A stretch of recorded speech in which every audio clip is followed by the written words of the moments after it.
Hi, and welcome along to the All Guns Blazing podcast from my man DT. Actually, the last one of 2019. Yeah, man. That's it. We're done for 2019, the last one of the year.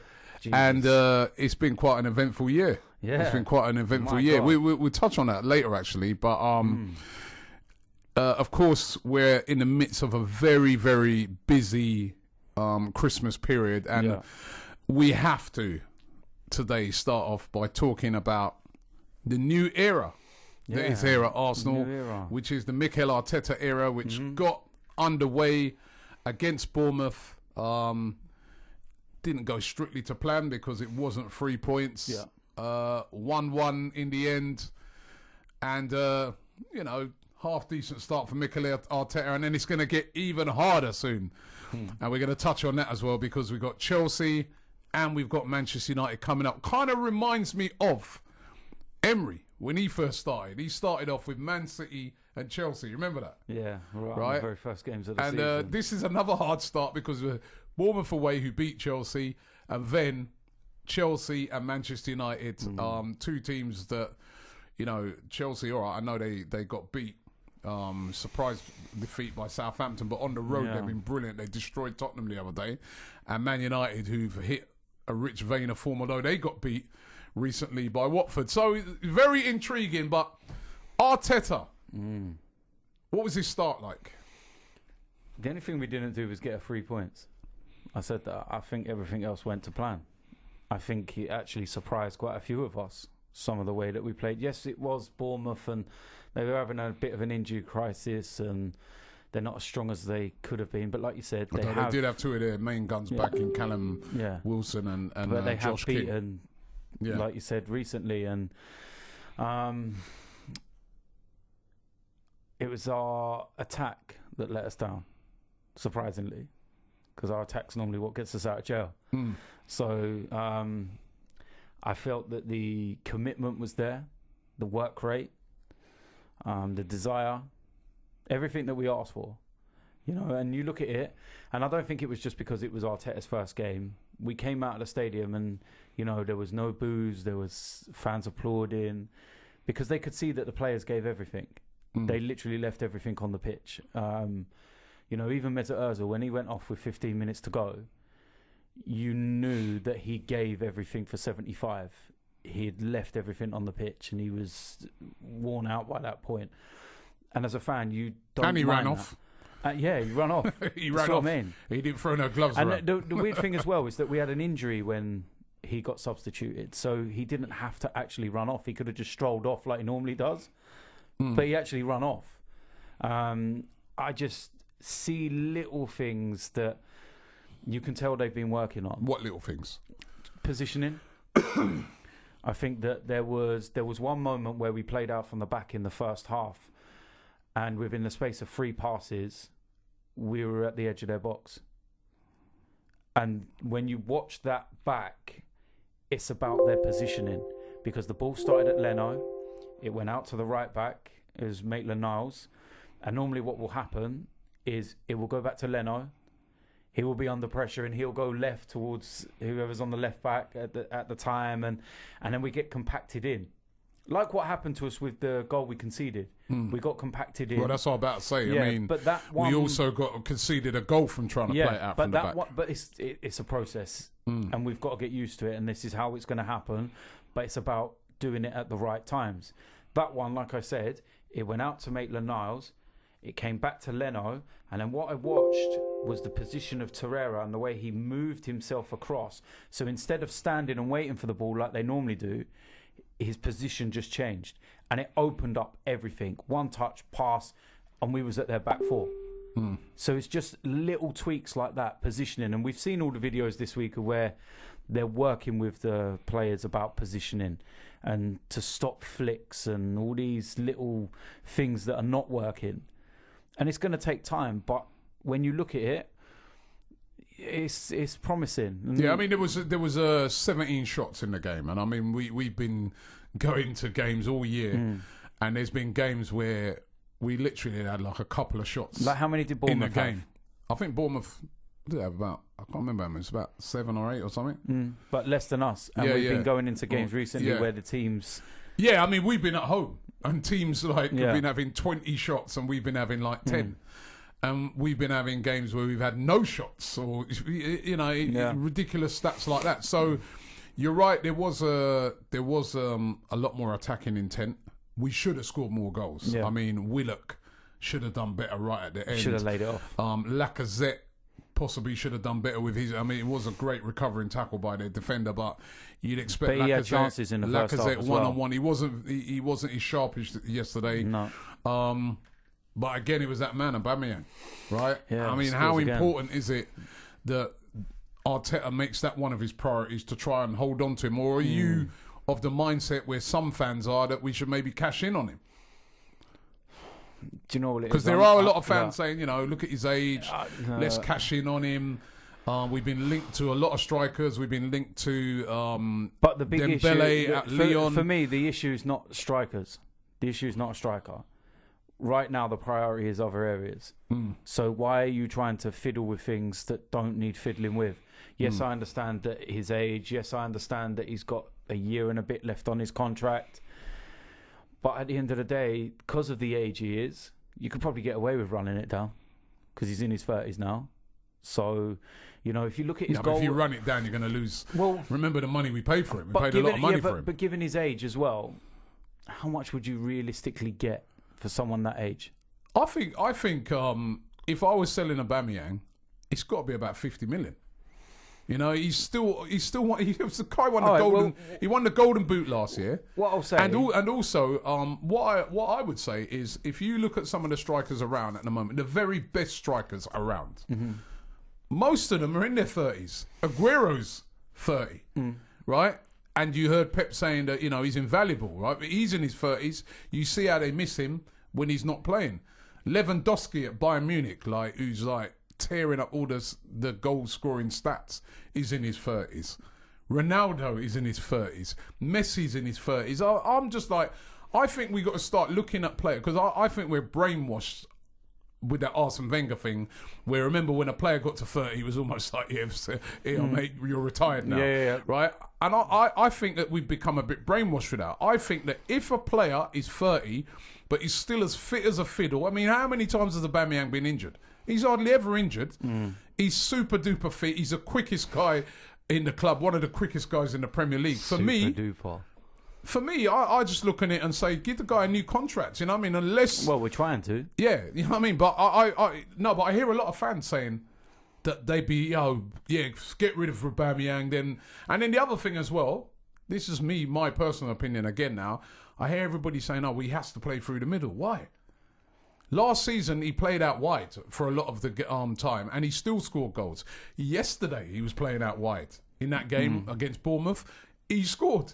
He could, we got to interchange these guys, a bit like what Liverpool do, a bit like what Man City do. Interchange them around, and we'll get the best out of all of them.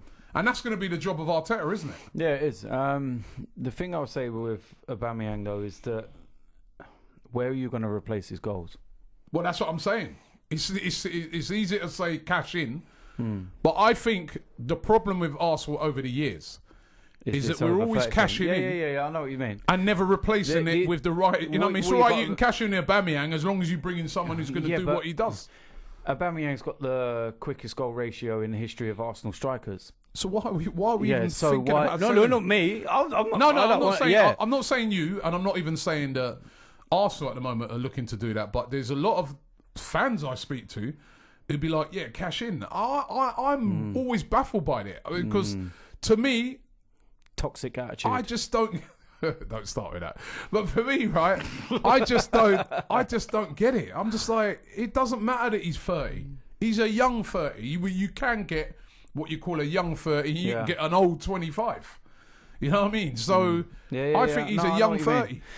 Look, there's other areas that we need to worry about. I told you that.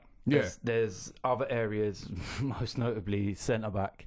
I see some people saying, we need to go and buy 2 in January and everything else. We're not going to get 2. People need to also remember that at the end of this season, we've got Saliba coming back.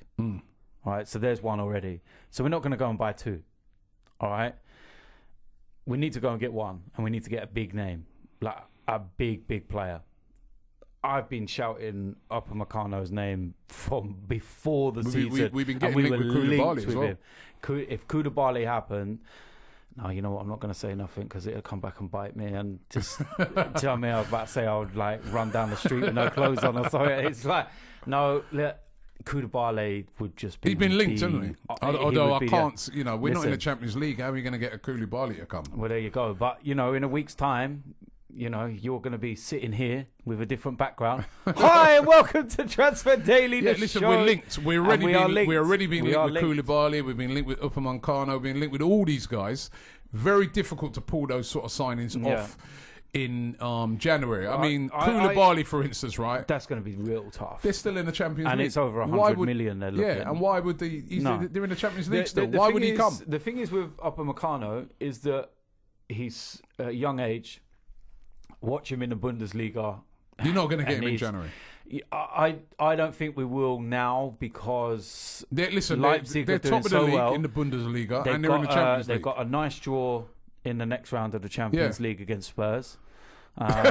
So why would he come? But then maybe we could do... what was the guy that went to Chelsea last season in January? What's his name? Is it Perisic? Yeah.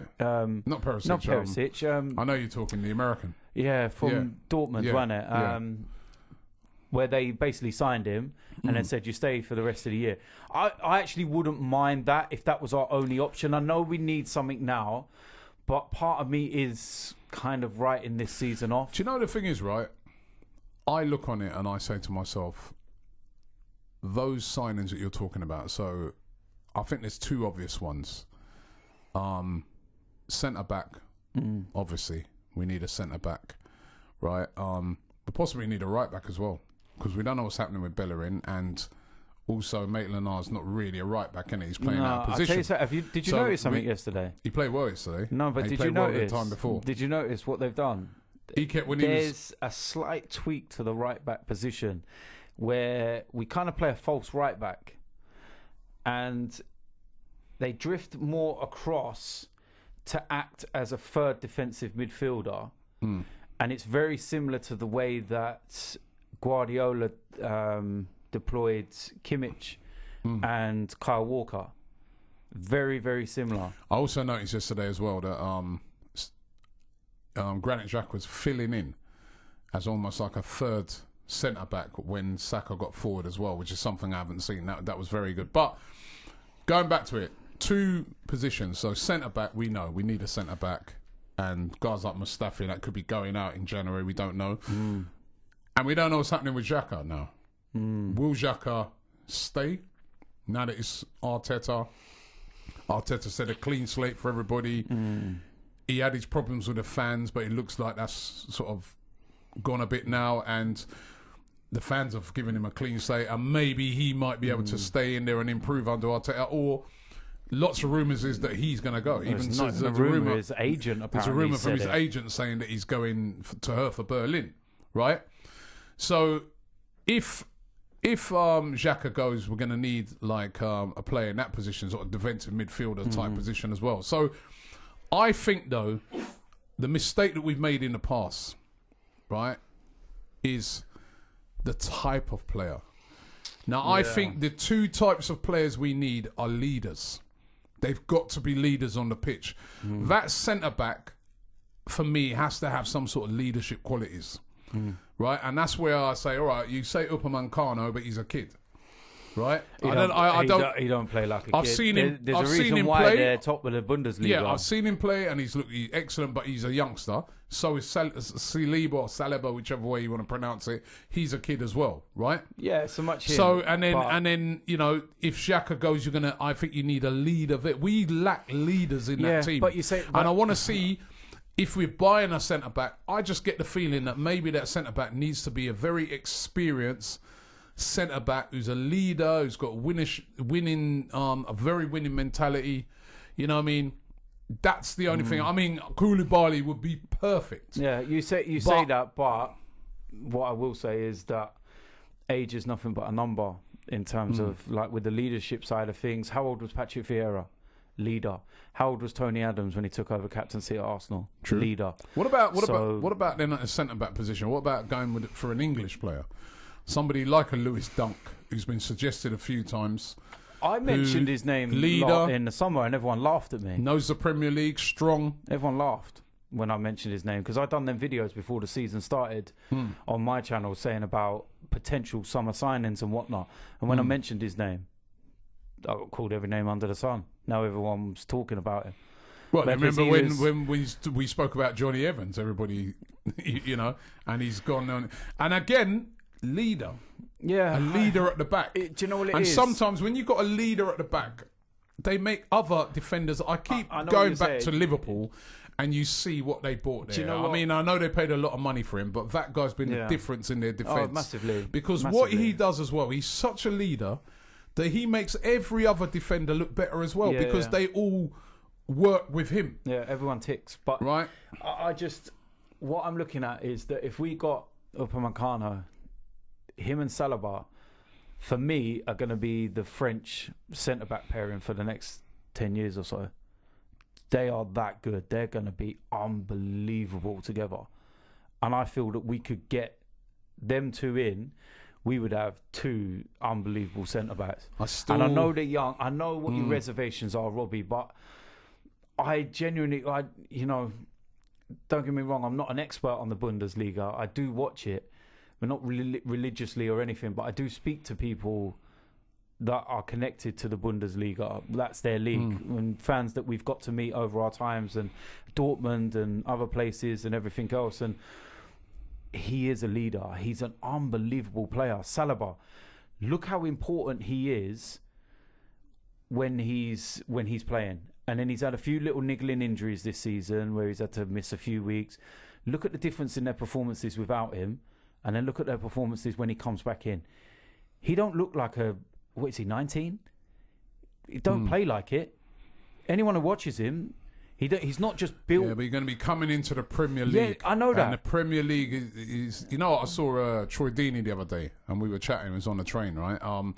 And he made a very good point. He goes, when you're a player, because we were talking about how difficult it is to adjust when you play you've been playing abroad in different leagues, and you come to play here. So he was saying that, he goes, you're a player and you've been playing in Spain. Basically, every team you play is the same. They all play the same. You just got different grades. So you got from Barcelona to Real Madrid, going right now. But more or less, they all play the same, right? Which is sort of ticky-tacky passing thing. That's the style. You go to France, more or less the teams play the same. He goes, you come to the Premier League, the teams are so different. He goes, you play 1 week against a Liverpool or a Man City, you hardly see the ball. They got all the possession. He goes, you then go and play against Crystal Palace, you got the ball all the time. They don't want it. They just want a counter-attack. He goes, you then go the following week, you go and play against Watford, right? You then go and play, say, against a team like Burnley, right? And as a defender, instead of ticky-tacky, instead of not having, or the other team having possession or the other team giving you possession, all of a sudden you've got someone like Chris Woods roughing you up front. And so it goes, there's so many different elements of the Premier League. Every week it's a different type of team. There's Sheffield United that week. And I think that's why a lot of players, when he was making that point to me, he goes, that's why it's so hard to adjust to this league. Because so many different threats, so many different styles. You know what I mean? Whereas a lot of them other leagues, the teams do play very similar. Yeah, I know what you're saying. You got Barcelona at the real top, and you got other teams that don't have the quality but play the same style. But I still want them to. Yeah, on paper it sounds great, but I just think that this team lacks leadership. And when things are getting really tough, that's when you need the leaders, the winners. And I think I want to see us signing a couple of players with that mentality.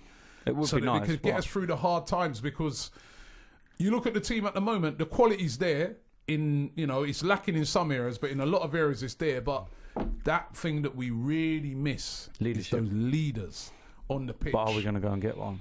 Well, that's it. And then that's going to be the challenge for Arteta and the guys that are buying players. Look, you say about Koulibaly, he would have the same situation as Upamecano, which is adjustment. It's the exact same. Well, of course. And that's why I look on it and I say, should we go for somebody who's English already, who's already playing in the Premier League, who's doing, knows it, has been there, done that, has got leadership qualities. And that's why I look at somebody like that Dunk, and I think he's a captain of Brighton, isn't he? He's a leader. He's been there, done that. And if he then has like somebody like a Saliba next to him, or Rob Holding, or I don't know. Then someone you start does to the think, nice work and someone does the dirty work. Yeah. You start to think. My dad said it. He said we need a centre back that we need an ugly bastard, is what he called it. Someone that doesn't care about putting their face in front of a ball or a boot, or an old-fashioned type defender that likes to defend. Yeah, and also somebody who gets hold of other players when they're not, when they're out of position and stuff like that, and says, "Yo," and tell them what they're Ainsley, we do, man. Get in that position. Of course, those guys are young players, with a lot of ability, but sometimes they just need that bit of guidance for someone to say, "Yo, get in your position, man. When we're coming out, let's come out together." Somebody who could turn around to Bern Leno and say, "Oi, speed it up, man. Come on, we got to move this." I never see any of that on the pitch. Do you? You know what I mean? You don't see that in... David Luiz is not a leader, right? Socrates is not a leader. You know what I mean? Holding's not a leader. So you just got all of these players at the back. None of them. Bellerin's not a leader. Tierney possibly in the future. But these guys, I don't know. I think we need to go and get... I think Tierney's got the mindset of a leader, because you looked at him when he was at Celtic, and you got to remember he was captain in Scotland before Robertson. Yeah, and they were playing in the same team together. Yeah, but I just want to see like somebody. I know what you mean, a centre back, a commanding Sol Campbell-esque. They're hard to get. Yeah. The problem is that we've had so many good leaders over the years that you notice when they're not there. You mentioned Sol Campbell, Patrick Vieira, Tony Adams, leaders. Men that would grab games by the scruff of the neck, and we need that in the middle of the park as well. And I just think that's what we've lacked. We've really, really lacked those type of players in this team. And if I was Arteta, I'd be looking at that demographic. I'd be looking at those type of players to bring in, because I think that's just as important as ability. Because we need some players who are going to build a team around. There's no leaders. I mean, Mesut Ozil's a good player, but you don't call on him when times are hard, do you? You know what I mean? You don't call on him because he's not that type of player. He doesn't have that type of mentality. I know what you mean. So it's going to be an interesting month to see what we do. Do you think they'll buy anybody in January? I think they will. I genuinely believe that Arteta, when he sat down and went through these negotiations, one of the first things he would have said is, what can I do to this team in January? What are you going to allow me to do? Because you're only as good as what you've got in front of you. And he, even though he's came out and said there'll be a clean slate, and I do believe that, he will still have in his own mind, you're going, you're not good enough. Because you look at even the team against Bournemouth, again, relying on lots of young players. Yeah, because there's injuries as well, and it's I've never seen us rely on so many young players for so many games. You know what I mean? And it just seems to be, we need personnel in. There's a lot of players that have been very injury prone. That left back position's a worry for me, because obviously Tierney's out for 3 months. Yeah, Klassenak's not till January. We can't keep playing Saka there. He's not a left back. He's done all right, but I would rather we went into the under 23s and we took an actual left back. I can't think of his bloody name, man. There was a left back there. We sold him. No. There's one that they brought into training last week. Oh, the hell's his name? Yeah, but is he ready yet? But this is what I'm trying to say him. But this is what I'm trying to say. He's a better left back than Saka is. Saka's had a lot of games. He's used to the first team. But at the end of the day, how did Saka get used to the first team? By coming in, but I'm just saying. Look at the games coming up, man. If you're Chelsea, listen. If you're but you're saying that. But United playing a non-left back there. If I was Chelsea, if I was Frank Lampard, Ole Gunnar Solskjaer, I would target that left side. I'd be like, listen, they've got a 17-year-old kid there who ain't a left back. Right side as well. But at least they're both makeshift. But what I mean is that it's a 17-year-old kid who ain't a left back. and he's literally just been thrown into this position in the last couple of weeks. I would rather an actual experience, experience, but what I mean is a specialist left back, should we say? And if you're an under 23 player at Arsenal, your aspirations and your dream is to break into that. Yeah, but you might not be good enough. Why are Arsenal then? Saka got no, but you're developing. You're still you're in the under 23s. But why did it? But Arteta brought him in. But player. hold on, Arteta brought him into the first team last week to train. So he's obviously doing something right in training for Arteta to go. Maybe when he saw him in training, he's like, all right, right. Saka. They've been talking about this kid for ages, saying that this kid is super talented. Yeah, that's right. So but he's not a left back. He's not a left back. He's not a left back. And what do you do if you ain't got no one else? Well, that's what I'm trying to say. Maybe they might have to go with that free at the back. No. Because let's just focus. No. Hold on. Let's focus on the games that are coming up. I don't care. Right? Not playing for it. Wait a minute. Please. Wait a minute. No. Wait. No. You can wait all you want. Focus on the games that are coming up. Right. Chelsea away. Right. Home. Chelsea at home. Chelsea, when they've been playing away this season, have been on fire. The speed and what they move the ball and that. I'm not playing for it at the back. I would not play for it at the back. No. Don't work. Then you've got to play Saka then. Well, you're going to have to. But I'm saying I'd rather a specialist left back. Yeah, but you don't even know who the specialist left back is. And you don't know if he's ready. You can't bring in someone but I'm not saying just because he's in the under 23s. We need to look at that or buy someone. Yeah, well, that's going to come too late for the Chelsea and yeah, I know it'd be too late. I remember Kolasinac will be back in January. Listen, but Kolasinac's got a history of being injured all the time. He's always out. So can you rely on him for another 4 or 5 months? Maybe in that time, Saka might develop into playing a position very well. He ain't done bad so far. No, he hasn't done bad. The goal came from his side the other day. The one thing that I feel that Saka needs to work on is his final delivery. I really do. I think but he's a kid. He's learning. His final delivery was very poor against Bournemouth. Very poor. Very poor. However, there's been a couple of games where his final delivery's been brilliant. Remember that cross that he put in for Lacazette's goal in the Europa League? Consistency. That was and remember, if he's playing further forward, he's expected to put even more crosses in. So if that's the only thing you're worried about in this thing, I think that can improve. You know, we'll but see. What I would say is, Arteta has 2 very difficult games coming up. Chelsea, as I said, they've been brilliant on the road. I was very impressed with them when I saw them playing against Tottenham the other day. They absolutely ripped Tottenham to shreds. I think that was more to do with the fact as well, Lampard knows Mourinho so well. He sussed him out. True, but he sussed him out big time.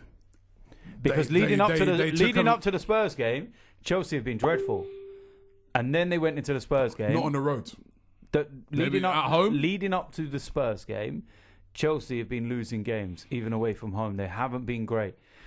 But then they've done the Spurs game and they've done a number on Jose Mourinho big time. We got to be on it in that game, the way they moved the ball. And then we're going to come up against United, a very similar away from home, counter-attacking team. You saw they went to Man City and beat them, right? The way they moved the ball quick, they got the Rashford, James up front, Martial very quick on the counter-attack. Mm-hmm. We've seen this we've been getting done on the counter-attack, and Pogba's back as well. So that, again, is going to be a very, very difficult game. Can Arteta get results in those games? Yeah, he can. Of course he can. Because the players look like they're responding to him. I saw more of a response yesterday from the players than I did in 4 games under Freddie. And maybe it is the new voice, because Freddie's a legend and I'll never criticise him because he'd come in to do an impossible task, should we say. He had no backroom staff. He had to borrow a Mertesacker from the under 23s or whatever it was. But I just feel that he was a part of the coaching that was a problem with Emery, because he was his right-hand man, should we say. Mm. So there was no new voice in the dressing room. There was no new ideas. There was a few little things that he would want to do differently, but the voice was still the same. But I feel with Arteta coming in, with his own backroom staff coming in, it's new faces, new voices, new ideas, new approach. And the players look like they're responding. You look at the... Like I said, Chelsea's a different proposition. It's very good. It's very easy to watch training videos, but what I liked from the training videos is that the players look engaged. They look like they're really taking in what he's doing. They look like they're, you know, trying to implement his ideas. Although Arsenal are not going to put out a training video with players yawning and saying, "No, this guy's crap." No, but what I mean is, at the end of the day, you still see... It's what we want to see on the pitch. No, but what I like as well, right, is that they never cut out... There were things in there where they could have easily cut out. There was a clip of Lacazette where Arteta was saying to him about his positioning and receiving the ball into his feet. And Lacazette said to him, can he flick it? And made the motion of like trying to flick around his legs and stuff. And Arteta was like, no flicks. Ball in, positioning. They could have easily cut that out to show, you know what I mean? Because that's kind of a negative thing, should we say. It's like Lacazette's trying to say, this is how I want to play and can I flick it? And Arteta's very much like, no. This is what I want you to do. And then, you know, when someone makes a pass and there's like a little bobble to that pass, all you can hear is Arteta, no! Because he wants it on the floor. That little bobble could be the difference between a player getting it under control and putting it out or making a first-time pass or having to take 2 touches because there's a bobble on it, to when it's fizzed across the floor. He's trying to get everything perfect. And they're not hiding none of that. And it's about positioning. And it's about the way that they're moving and how he wants to get their body shapes. And I said to you, before you even came in, one of the key things that Arteta worked on with Raheem Sterling was body shape, how he receives the ball, positioning, know your surroundings. How many goals does Raheem Sterling score where they're tap-ins? A lot. Because it's positioning. Even against us a few weeks ago, that took a deflection as well. But he's in a zone. He knows to be in a certain zone at a certain time, based on who's the one supplying the delivery, and 9 times out of 10, he'll have a tap-in. You can look at that moment and go, why weren't the player picking him up? Why was he on his own in the box? It's not the defender's fault, it's the player's movement. Aubameyang scores a lot of tap-ins. Why? Because of his movement. You watch the videos back, when you initially see him in real time, you see him tap it in at the far post or whatever, and you're like, oh, defenders are crap, why are they not marking him? Watch the replay back, and within a split second, a defender's got on his shoulder, and then he's gone. It's movement. So, well, you know, it's going to need that movement because it's Chelsea. Yeah, we are. And as I said, we are. You know, I'm looking forward to it, man. It's going to be, and Man United, 2 games thick and fast. The other thing as well, only a couple of days between them, so not much preparation. It's the same for Probably them. going to have to juggle the team around. It's the same for them. Yeah, but they've got more set people at the back, and I mean, this is where again the problem becomes at the back, because you know we're playing makeshift players, left and right hand side at the back. Right, so there's that as well to contend with. We don't know will Martinelli be back? Will he be fit? I look at the Chelsea do you start game. Pepe, who looked very lively I'm going to when get he on came him in a on. moment, but what I will say is that Callum Chambers will be back for the Chelsea game because he was suspended. I didn't realise he was suspended. Yeah, he was suspended, but I think Socrates might be out for that. That was a concussion. Yeah, there's normally a protocol for that. That's a couple of weeks, isn't it? Like a week or so. That's what happened with Xhaka. But the Pepe thing, I want him to start getting a bit of protection from the referees, because I'm pissed right off about, again, another tackle on him against Bournemouth. Well, that was a terrible tackle. Scissor tackle from behind. Right? Same as West Ham. Did get a yellow card for it, though, the player. Oh, it's nice, isn't it? Yeah, it's a red. It's a red card. He went through the back of him, scissor tackle. It wasn't a red. Yeah, it was. I watched it back, it was man. A red. It weren't a red. It was a red. It's a bad tackle. Just like Cresswell, that was a red. The Cresswell one, maybe. No, there's no maybes about it. They were both reds. The Bournemouth one, I didn't think was a red. I think it's a yellow card. It's a yellow. It's a yellow card. I want something to moan about. But, do you know what I mean? But the I've thing been is, too positive lately, man. It's not allowed. Don't you know I'm toxic? I've got to start ranting for views. I can't have it anymore. Nobody watches my videos when I'm happy. Twats. But listen, sorry, I had to say something.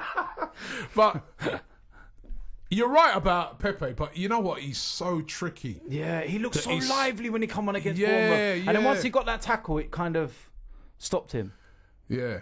Do you know what I mean? No, but you know as well, I noticed as well, they were double teaming him. Yeah, because you have to. Because he's so elusive, so tricky. How he manages to get out of these little tight situations and He's got a little twinkle toes. Mate, it's and mad. he still gets around. It was like me back in the day when the police were after me. I had twinkle toes, man. I was like in and out of places, like boom, God, see ya.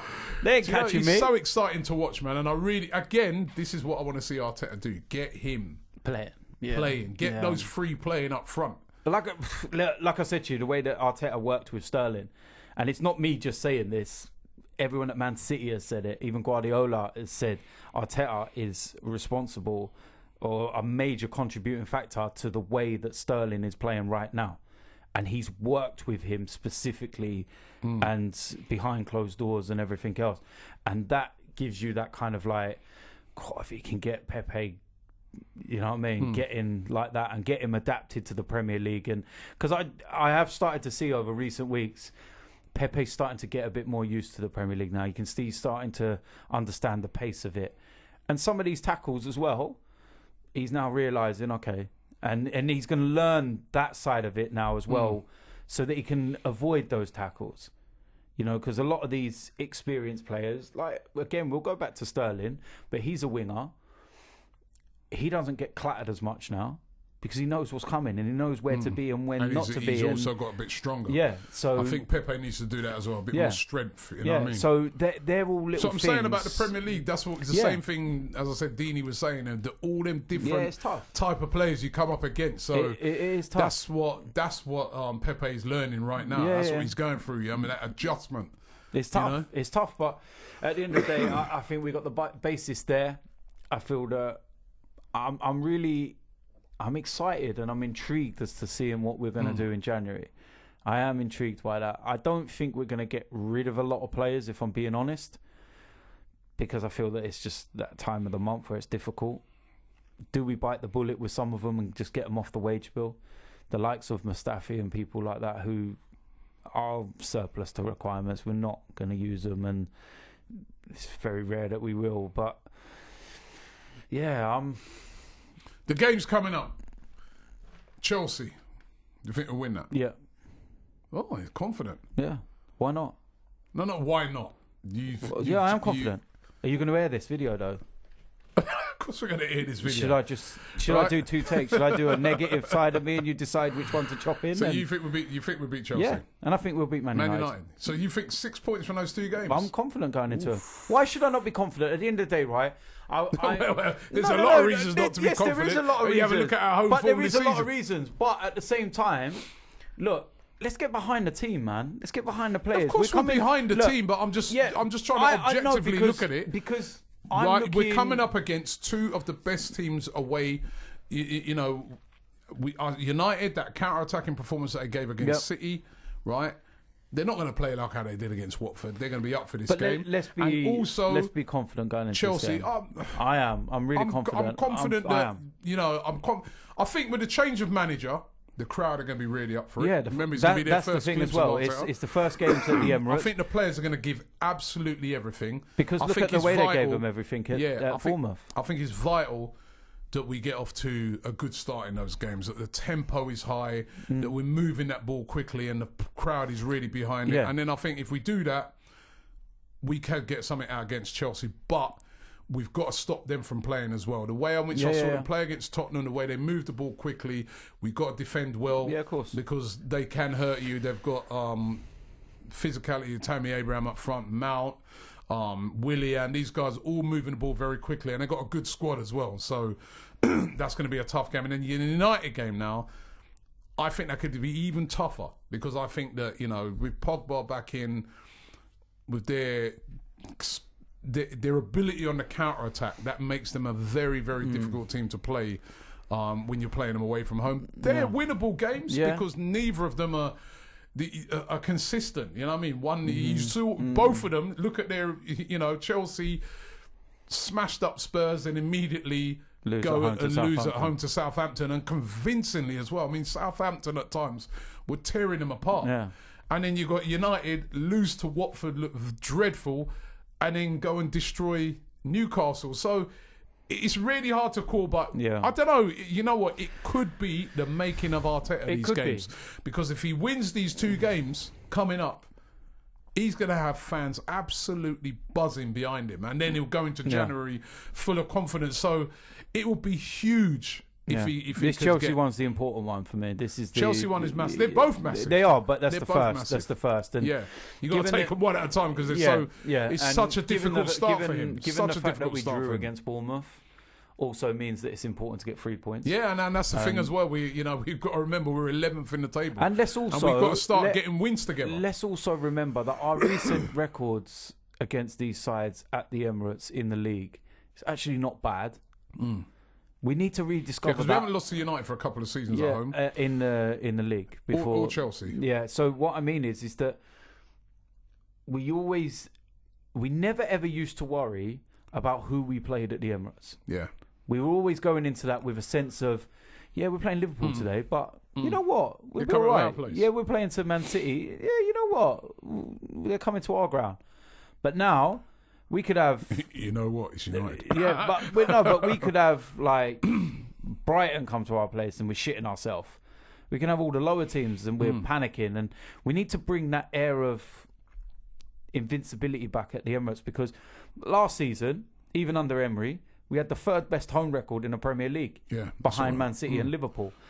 We've always got one of the top 3 best home records in the Premier League. We've got to turn it back into a fortress. So we've got to turn it back into what it was, because now it's a place where teams come and go, oh, that's all right. Yeah, and that's because teams have been coming under Emery and just been on the front foot all the time, and we've allowed it. Maybe Arteta's going to switch back round where we're the ones, we're the aggressors. But look what he was saying. He said in his interview that he wants to make the Emirates a fortress. He wants teams to turn up outside the Emirates on their coach. And for anyone who's never been there and don't understand it, the coaches turn up outside the front of the Emirates where the little roundabout is, turn right there to go round the back.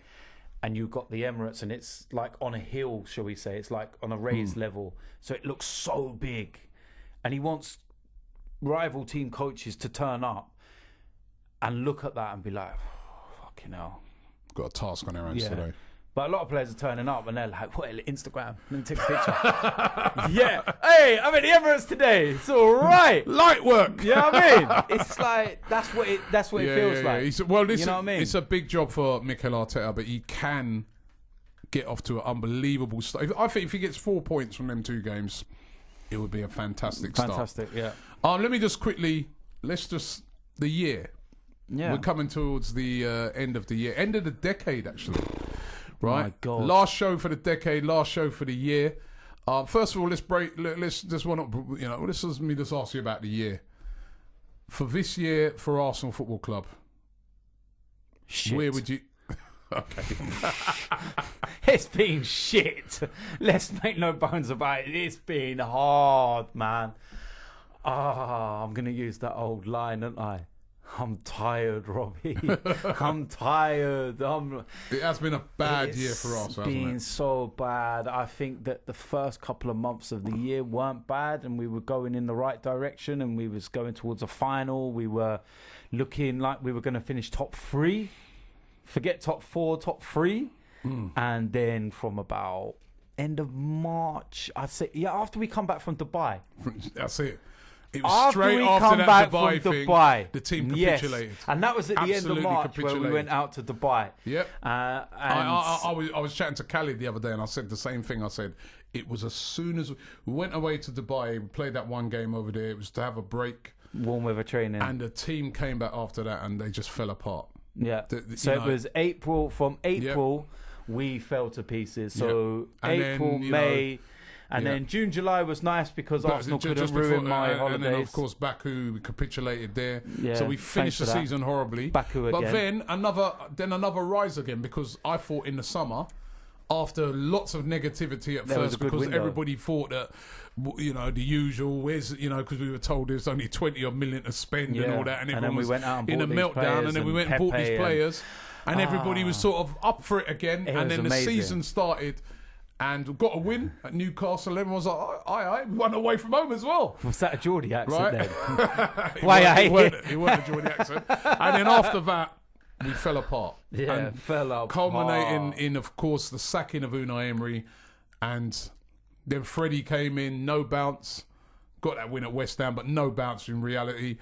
And then now, right at the end of the season, a new manager comes in. Three managers in a year. Arteta, 3 managers in a year after 20-odd years of only one manager. Jesus. 3 managers in a year. God almighty, 3 managers in a year. Amazing, My God. it? Look what we did, Robbie. What about the decades? What about the decades? What, on an Arsenal level? Yeah. Jesus. Not a great decade either, has it? 2 FA Cups, that's all. 3. 3 FA Cups. That's all we've had. It was nice to break that duck in that sense. A Champions League. Champions League what? No, sorry, that was the previous decade. 2006. That was a previous decade. That was a previous decade, bro. Stop living in the previous decade. Oh, wait a minute. We were in the Champions League for a lot of it. The previous decade. Previous decade was all right. Invincibles and, oh, my God. But the last decade has been terrible as well. Well, by our high standards, it's not been good, hasn't it? We always... You break down that decade, right? All right, sort of... bit of excitement, new stadium. I think we're 5th in the table for the decade. Yeah, I think we're 5th in the table. For where we were, I know that. The previous decade, and then the other things. There's certain things that happened over the last decade that kind of defined us, right? Obviously, Arsene Wenger and the ups and downs of him. Yeah. Right. The FA Cup wins were highs, but also sort of showed where we were. It was just FA Cups we were competing for. We were not really competing for the league. At the start of the decade, a couple of times, we lost ground on so many teams, on Liverpool, on City, Chelsea, right? You only got to look at the teams of the decade. There's not one Arsenal player. And also, look, everybody who's done their team in the decade, there's not one Arsenal player in it. Robbie, that for half of this decade, we were in a better position than Liverpool. Yeah. And another thing that defined Arsenal over the decade was selling players, selling our top talent and never replacing them. Van Persie, Fabregas. You know what I mean? It's just like a long line of always seeming to sell our very best players and get nothing. And having a horrible time in the transfer. Do you remember that season we only signed Czech? Yeah. Even remember when we brought in Arteta. That was, Mate, that was on the deadline day, wasn't it? Deadline day. With Mertesacker and Andre Santos, wasn't it? It's been a decade, and this is where the owners of the club, we are going to be demanding more in the next decade. It's been a decade of mediocrity. Be honest. There's one good thing you about it. You had a previous decade of winning and of high level. Even when we didn't win, we were always competing for things, weren't we? Yeah. No, right? I know what you're saying. Yeah, and then we've just gone from that in the previous decade to just being mediocre. Aim top 4. So again, you're aiming low. You're not aiming high to win. You're aiming top 4. And basically, we've kind of got what we've deserved. It's been a long, slow decline over this decade. Yeah, it has. Do you know the one positive from the last decade? AFTV was created. Well, some people would say that word either. Actually, I saw a thing in the BBC the other day where they were saying that they were talking about things that have changed in the decade in football, and they were saying fan channels, which obviously we started, and they're like that has become a phenomenon that in the last decade. Also, of course, the growth of all different platforms, you know what I mean, where people can talk about football. Yeah, welcome to the real world. Groups and stuff like that. Even though there's a lot of people still stuck in the last decade. Yeah, well, there are, but if they don't move with the times, who knows what's going to come? And at the end of the day, what's going to be in the next decade? If it wasn't for AFTV, I'd still be on the dole. Apparently. So it's been a good decade for you. It's been a great decade for me. I finally managed to get off job seekers allowance. Do you know what I mean? Never had a job before AFTV come along. Robbie saved my life, made me a multi-millionaire. It's wonderful, wonderful life. Thank you very much, Robbie. I owe you everything. Twat. Don't listen to me. He did have a job. Listen, before anyone, disclaimer, that was sarcasm, That was sarcasm, all right? Do you know what I mean? But I think we got to look at it and say it was a very onwards and upwards, if we look at it, very, very poor year and a very mediocre decade. And I think the challenge is now to the owners. I think, let's talk about the owners, because it's all right talking about Arteta. If they don't back this guy, if they don't give him what he needs. But they did give money to Emery. And we've got players on big wages. If they have don't to give man what they need, that they can go and get the proper... They don't give man what he needs. You know what? You don't give man what he needs, yeah?